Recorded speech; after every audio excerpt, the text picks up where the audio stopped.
Hello students, आज की class में सभी लोगों का स्वागत है। आज की क्लास में हम लोग डिस्कस करेंगे कार्बोहाइड्रेट में ग्लूकोज। ठीक है ना। ये आपका जो चैप्टर चल रहा था वो चैप्टर का नाम था बायोमॉलिक्यूल्स। ठीक है ना। इस बायोमॉलिक्यूल्स में हम ग्लूकोज और डेक्स्ट्रोज को डिस्कस करेंगे।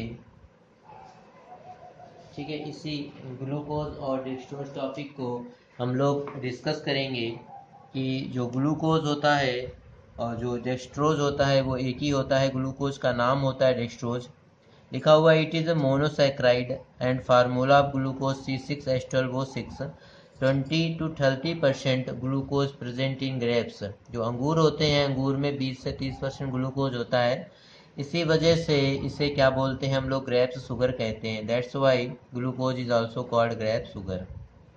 मेथड ऑफ प्रिपरेशन में हम लोग आते हैं कि सुक्रोज के थ्रू कैसे बनाते हैं। तो ये फार्मूला लिखा हुआ है सुक्रोज का, और सुक्रोज को वाटर के साथ मिलाते हैं और इन्वर्टेज एंजाइम लेते हैं। तो ये सुक्रोज वाटर के साथ रिएक्शन करके ग्लूकोज और फ्रक्टोज बनाता है।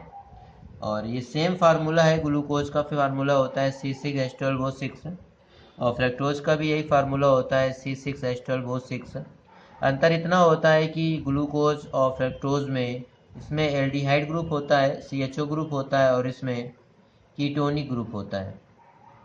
और ग्लूकोज और फ्रक्टोज के मिक्सचर को इन्वर्ट शुगर कहा जाता है। Mixture of glucose and sucrose, mixture of glucose and fructose is called invert sugar. Second है बाई स्टार्च। स्टार्च के थ्रू कैसे बनाते हैं, तो आप लोगों को स्टार्च का फार्मूला पता होना चाहिए। स्टार्च का फार्मूला होता है C6H10O5 के N मालिक्यूल, यहाँ पे N मालिक्यूल वाटर के साथ रिएक्ट कराएंगे डाइल्यूट H2SO4 के साथ में, तो N मालिक्यूल किसका बनेगा, फॉर्मेशन हो जाएगा ग्लूकोज का। ठीक है ना। अच्छा, इस ग्लूकोज को हम लोग क्या करेंगे, यहाँ पे हम लोग फॉर्म कर रहे हैं, तो यहाँ पे ये पॉलीमर के फॉर्म में फॉर्म हुआ है, यानी कि बहुत सारे ग्लूकोज के मालिक्यूल्स यहाँ पे बनेंगे। अच्छा, ग्लूकोज की कुछ मैं फिजिकल प्रॉपर्टीज बता देता हूँ। यहाँ पे लिखा नहीं, मैंने डिफाइन नहीं किया है, आप लिख सकते हैं। ग्लूकोज जो होता है ना, ये आपका वाइट क्रिस्टलाइन सॉलिड होता है। ग्लूकोज सफ़ेद कलर का होता है। और ग्लूकोज जो होता है वाटर सॉल्युबल होता है। और ग्लूकोज जो होता है ये आपका ऑप्टिकली एक्टिव होता है। इसी वजह से ऑप्टिकली एक्टिव होने की वजह से ग्लूकोज आपका डी फॉर्म रिप्रेजेंट करता है, यानी कि डेक्स्ट्रो रोटेटरी होता है। चलते हैं केमिकल प्रॉपर्टीज़ में। Reaction due to OH group, यहाँ पे CHO, यहाँ पे हमने OH ग्रुप की रिएक्शन डिस्कस करी है। आपसे क्वेश्चन पूछता है कि प्रूव करिए कि ग्लूकोज में 5 OH ग्रुप होते हैं, तो आपको एक ये रिएक्शन और एक ये और एक, आपको ये 3 रिएक्शन से मैं टिक किया है, A नंबर, B नंबर और C नंबर। आपको ये 3 रिएक्शनें देनी होती हैं जब आपसे एग्जाम में पूछता है कि ग्लूकोज में 5 OH ग्रुप होते हैं। तो हम लोग क्या करेंगे, PCl5 से रिएक्शन कराएंगे। तो ये है ग्लूकोज की PCl5 से रिएक्शन होगी, तो यहाँ पे बनेगा पेंटाक्लोरोग्लूकोज। क्या बनेगा, पेंटाक्लोरोग्लूकोज, HCl और POCl3। सेम क्या होगा, यहाँ से 4 और 1 5, 5 हाइड्रोजन 5 Cl क्या निकल जाएगा, HCl।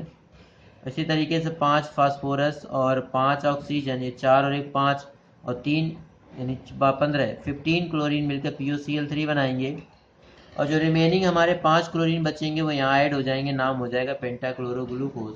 सेम ऐसे ही यदि आप रिएक्शन कराते हैं CH3COCl से, तो यहाँ पे एस्टिल क्लोराइड के साथ रिएक्शन होती है। तो यहाँ पे क्या होगा, 4 5 5 हाइड्रोजन 5 Cl के साथ 5 HCl अलग हो जाएंगे। और सेम ऐसे कंपाउंड हमारा क्या बन जाएगा, O के साथ में COCH3, ऐसे ही O के साथ में COCH3। इसका नाम हो जाएगा, इसका नाम नोट कर लीजिए, इसका नाम हो जाएगा ग्लूकोज पेंटा एसीटेट। ठीक है ना। सेम रिएक्शन है एस्टिक एनहाइड्राइड के साथ में। तो एस्टिक एनहाइड्राइड का फार्मूला होता है CH3CO, यहाँ पे ऑक्सीजन लगा होता है। ये रिएक्शन ZnCl2 की प्रेजेंस में होती है, यहाँ पे एनहाइड्रेट ZnCl2 लेते हैं। सेम रिएक्शन होगी, अंतर इतना होगा कि यहाँ पे 4 5 हाइड्रोजन इस पार्ट के साथ, ये दिख रहा होगा, इसके साथ मिलकर क्या बनाएंगे, एस्टिक एसिड।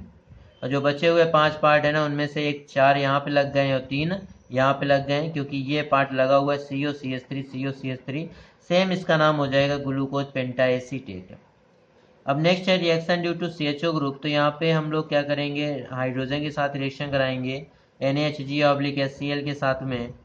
तो क्या होगा यहाँ पे कि 2 हाइड्रोजन में से एक हाइड्रोजन इसके साथ लगेगा तो क्या बनाएगा, CH2 बना लेगा, और एक हाइड्रोजन इस ऑक्सीजन के साथ मिलकर OH बना लेगा, और इसका नाम हो जाएगा बहुत अच्छा, क्या नाम होता है, सॉर्बिटॉल। याद रखना है NaHg/H2O के साथ रिएक्शन होती है। सेम ऐसे ही यहाँ पे हम लोग क्या करेंगे, रिड्यूसिंग नेचर दिखाएंगे। तो यहाँ पे एक नेचर दिखाया है आज, ऑक्सीडेशन विथ Br2 वाटर, यानी ब्रोमीन वाटर के साथ रिएक्शन होगी, तो ये ऑक्सीजन यहाँ ऐड होकर क्या बना देगा आपका ग्लूकोनिक एसिड, ठीक है ना।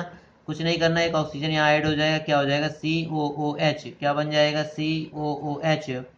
एक ऑक्सीजन यहाँ जाएगा तो क्या बना देगा COH, बाकी सब कुछ सेम, क्या नाम हो जाएगा ग्लूकोनिक एसिड। फिर से नाम देख लीजिए, क्या नाम हो जाएगा ग्लूकोनिक एसिड। तो ये